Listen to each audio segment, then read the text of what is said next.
चाहिँ हिजो भाइहरूले छान्सो गरेको हामी पालो गर्दै गर्छौँ। अहिले उनीहरूले गरिरहेछ, म बाहिर काम गर्नुपर्छ। अनि कस्तो फोहोर कालो हुन्छ, तर यस्तरी यसलाई चाहिँ सफा गरेर पुरा क्लिन बनाइन्छ। हिजो भाइहरूले हानेको थियो, यो पुरा हानेर यो पानीले गोबर सबै पठाएर अनि यो बत्ती झुन्डाउनुपर्छ। बत्ती फोकस, अनि यो बत्ती होइन के अरे यल्थङ, यो हिटर यसरी झुन्डाएको हुन्छ।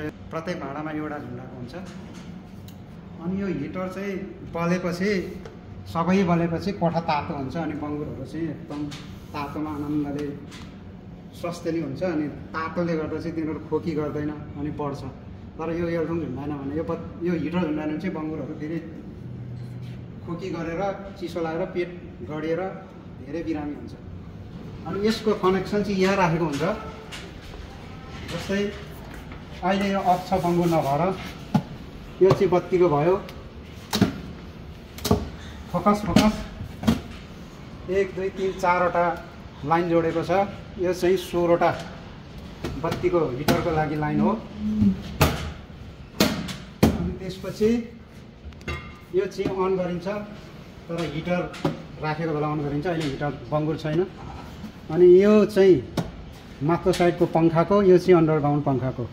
यो अन्डरग्राउन्डमा पुरा बङ्गुरहरूलाई त्यो गोबर जमाएको, गोबर र त्यो उनीहरूको पिसाब जमेर चाहिँ पुरा हिलो भएको हुन्छ तङ्गो। अनि त्यो ढल चाहिँ यहाँबाट लगेको हुन्छ बाहिर। त्यो चाहिँ पशुहरूमा त्यहाँ पनि पुरा एउटा प्रशोधन गरेर पठाएको हुन्छ। अनि यो यल्थङ चाहिँ कस्तो हुन्छ भने, यो पङ्खा चाहिँ कस्तो हुन्छ भने, अहिले चाहिँ यहाँनिर के भन्यो, यो 30/50मा यसलाई कुदा 30/50मा चाहिँ घुमाइरहेछ। यो अहिले चाहिँ खाली छ, त्यसै हावा जाने मात्रै बनाएको छ। तर गर्मी महिनामा चाहिँ यसलाई बढायो भने चाहिँ यो पङ्खा धेरै कसेर घुम्छ। अनि पङ्खा जब कसेर घुम्यो भने चाहिँ यहाँनिर हावा छिर्ने ठाउँ हुन्छ ठाउँ। अनि यो हावा चाहिँ छिर्छ अनि भित्र हावा पास हुन्छ। नभए यो हावा पास भयो भने चाहिँ बङ्गुर सास फेर्ने ठाउँ हुन मर्छ। अनि अहिले यसलाई त्यो पङ्खा घुमिरहेछ, देखिरहेछ यहाँबाट। त्यो पङ्खा घुमिरहेछ। अब यो जस्तै यहाँ गर्मी भयो, अकस्मात गर्मी भयो, त्यसलाई फोकस गरेर जस्तै त्यो पङ्खा गर्मी भयो, अनि गर्मी भइहाल्यो भने चाहिँ अब यहाँ अन गरिन्छ। यहाँ अलिकति उठाइन्छ। जस्तै मानौ यहाँ अहिले 30 छ, यसलाई चाहिँ कति राखौँ भनेदेखि 50 राखौँ। यसलाई पनि 50 राखौँ। अनि यो मुनिको पनि यसलाई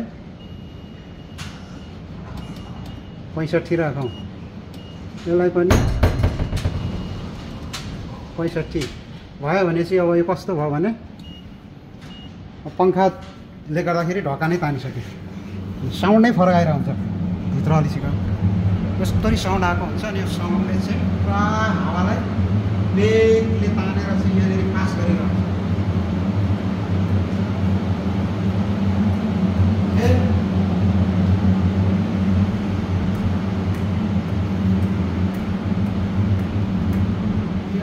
छैन, त्यही भएर यसलाई फेरि डाउन गरेर राख्नुपर्छ।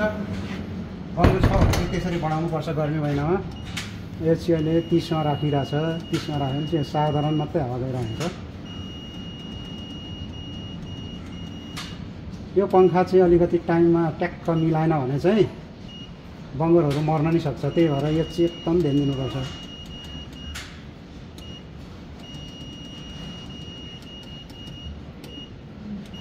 ओके, अहिले बिस्तारै साउन्ड सरर पारेर चाहिँ त्यो पङ्खा कम भयो।